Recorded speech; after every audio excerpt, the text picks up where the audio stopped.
Well, that was the hope, really. I mean, I grew up loving those old Hollywood musicals and the Jacques Demy musicals of the '60s, and what I wanted to do was try to take that kind of form of filmmaking that we think of as old-fashioned, but try to see if it could exist today and see if it could be updated and revived and kind of twisted into something new. I love movies that do that take old genres and kind of make them feel brand new. That was always the aim for me.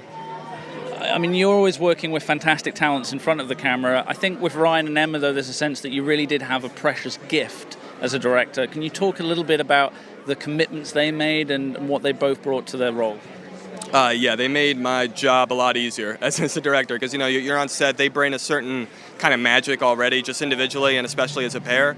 But in addition to that, they are incredibly hard workers. So they rehearsed and trained for 3-4 months before shooting, and Ryan learned how to play piano for the part because he plays a sort of virtuoso jazz pianist, and it's always him on screen. There was no piano double, so that's just an example of like the kind of commitment they gave to the project. So as a director, for me, it's just it's a dream come true. I think in broad terms, I've loved the idea of putting music on screen as a musician myself, so that was definitely something that animated both Whiplash and this.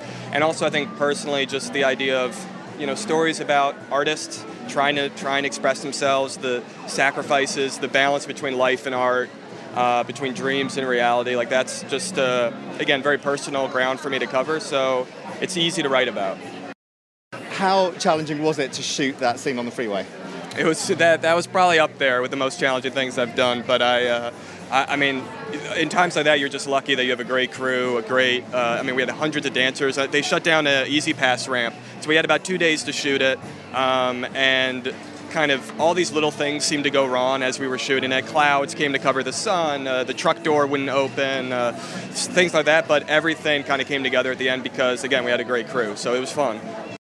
Well, it was shot over 2 days. I think the result is about 3 takes sort of stitched together. So it was, but it was fun. It was a challenge, though.